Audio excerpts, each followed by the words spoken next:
The day they buried my sister Lillian, I stood beside her coffin and felt something wasn't right. Everyone was crying. Her friends were wailing. Even her fiancé, Prince Kelvin, was rolling on the ground like his world had ended. He kept shouting, "Why would you leave me, Lillian? Why?" But as they lowered her coffin into the ground, I saw it for just 1 second. Kelvin smiled, not a sad smile, a relieved one.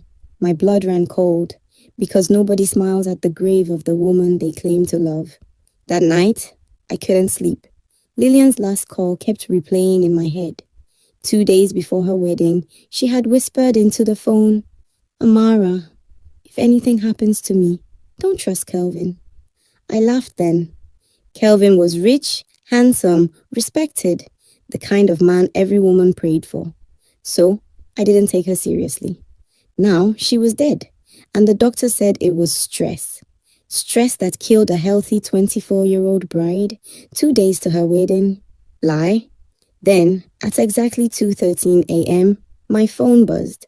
Unknown number. One message. Check her wedding dress. My whole body stiffened. I didn't reply. I grabbed my wrapper and quietly went to the store where Lillian's wedding dress was kept. The dress was hanging there like a ghost. White, perfect, untouched. But something felt off. The room was too cold. I stepped closer and noticed the inside lining had been stitched recently.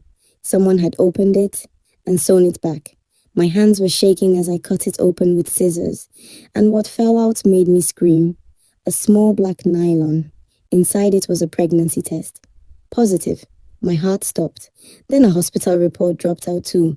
I read it and almost fainted. Patient, Lillian Okafor. Pregnancy confirmed. 10 weeks. Pregnant.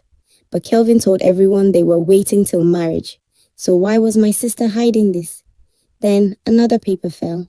A folded letter. I opened it and my blood froze. It was Lillian's handwriting. It said, "If you are reading this, I am probably dead." Tears rushed down my face. The letter continued. "Kelvin is not who he pretends to be. I found out he is already married." I covered my mouth. Already married. Then the next line nearly killed me. "And his real wife is the person closest to me." My chest tightened. Closest to her? Her best friend? My mother?